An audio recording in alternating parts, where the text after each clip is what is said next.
Author's Preface. In every chapter of this book, mention has been made of the money-making secret which has made fortunes for more than 500 exceedingly wealthy men whom I have carefully analyzed over a long period of years. The secret was brought to my attention by Andrew Carnegie, more than a quarter of a century ago. The canny, lovable old Scotsman carelessly tossed it into my mind, when I was but a boy. Then he sat back in his chair, with a merry twinkle in his eyes, and watched carefully to see if I had brains enough to understand the full significance of what he had said to me. When he saw that I had grasped the idea, he asked if I would be willing to spend 20 years or more, preparing myself to take it to the world, to men and women who, without the secret, might go through life as failures. I said I would, and with Mr. Carnegie's cooperation, I have kept my promise. This book contains the secret, after having been put to a practical test by thousands of people, in almost every walk of life. It was Mr. Carnegie's idea that the magic formula, which gave him a stupendous fortune, ought to be placed within reach of people who do not have time to investigate how men make money, and it was his hope that I might test and demonstrate the soundness of the formula through the experience of men and women in every calling.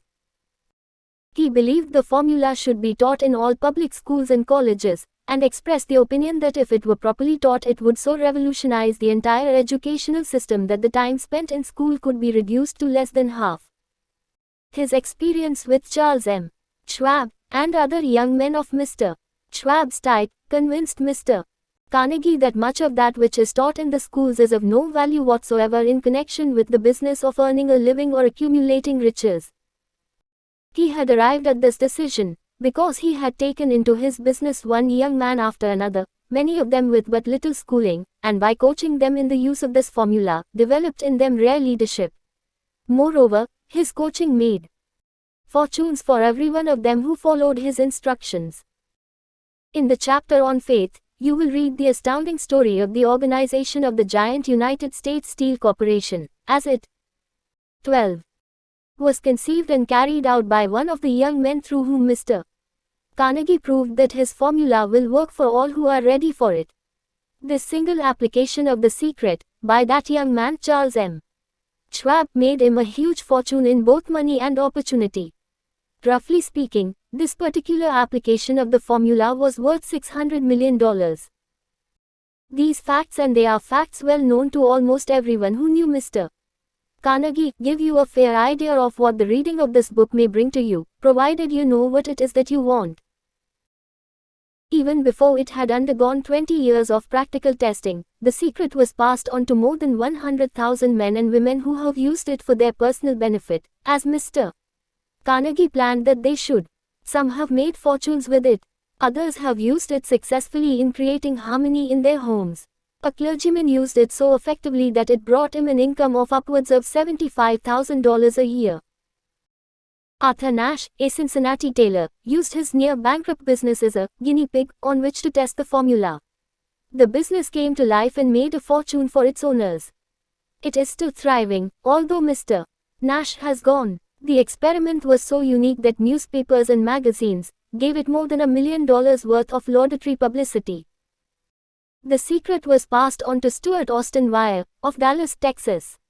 He was ready for it, so ready that he gave up his profession and studied law. Did he succeed? That story is told too. I gave the secret to Jennings Randolph, the day he graduated from college, and he has used it so successfully that he is now serving his third term as a member of Congress, with an excellent opportunity to keep on using it until it carries him to the White House. While serving as advertising manager of the LaSalle Extension University, when it was little more than a name, I had the privilege of seeing J.G.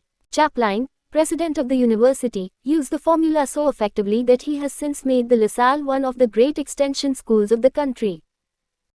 The secret to which I refer has been mentioned no fewer than 100 times throughout this book.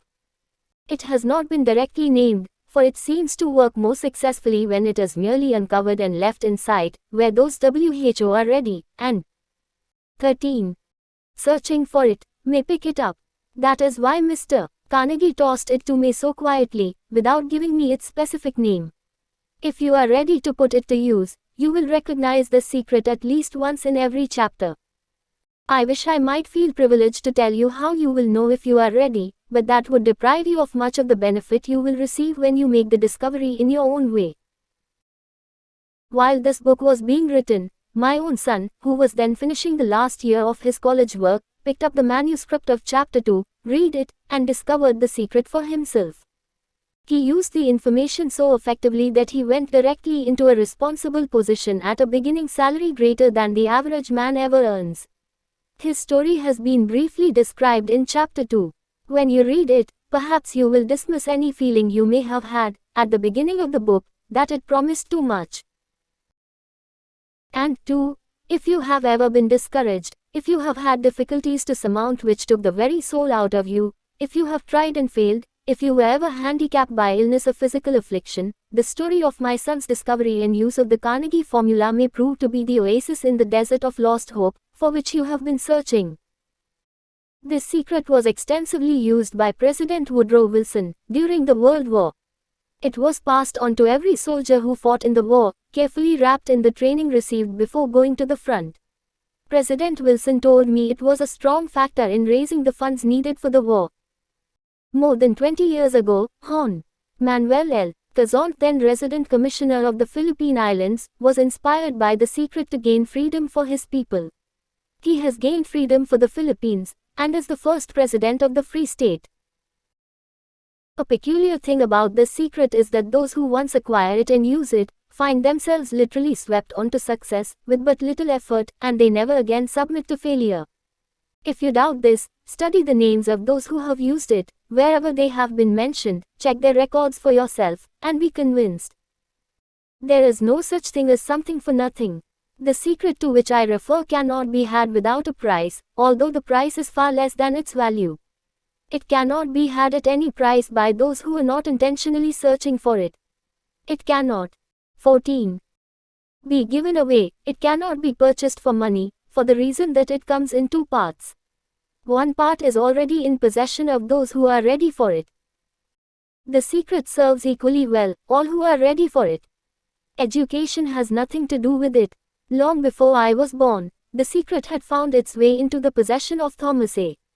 Edison, and he used it so intelligently that he became the world's leading inventor, although he had but 3 months of schooling.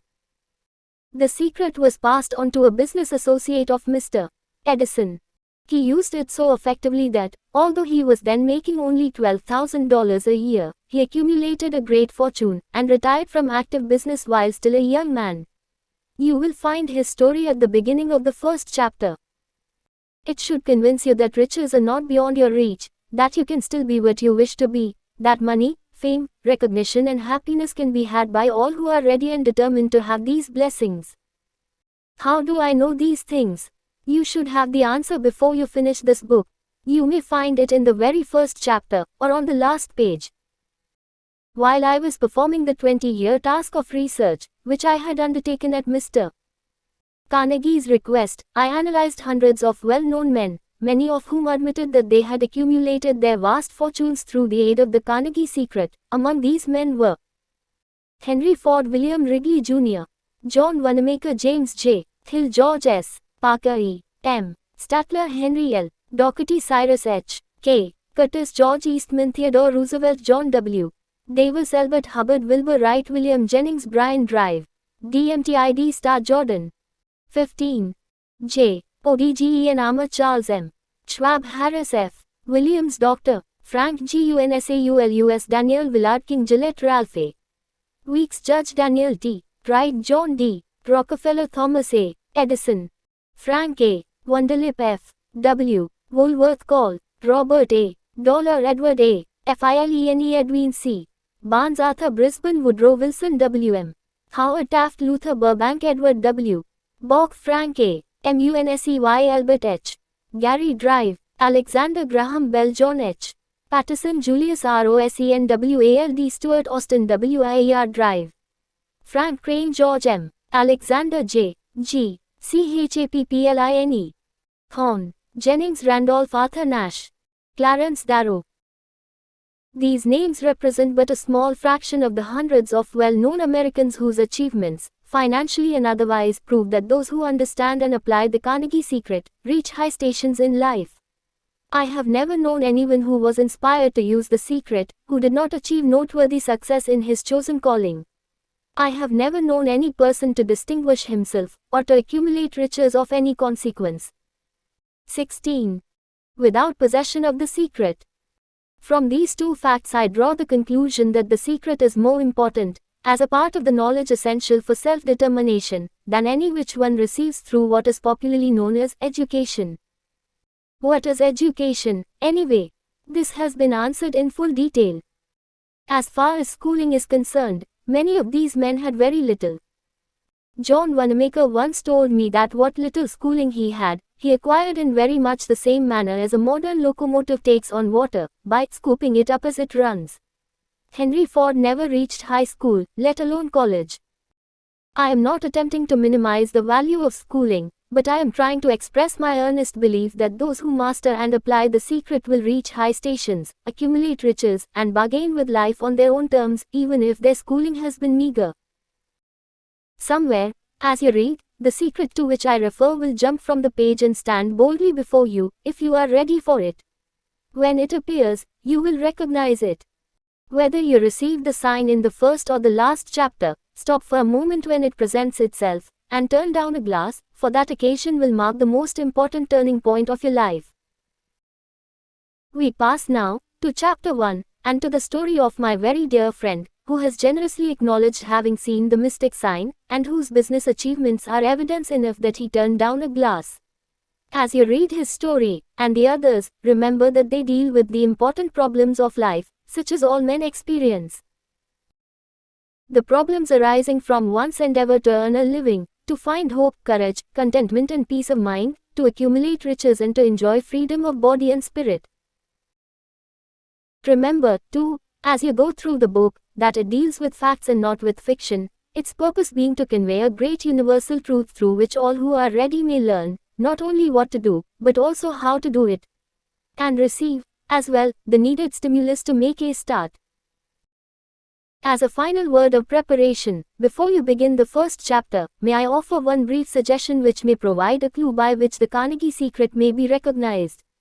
It is this: all achievement, all earned riches, have their beginning in an idea. If you are ready for the secret, you already possess one. 17. Half of it, therefore, you will readily recognize the other half the moment it reaches your mind. The author. 18.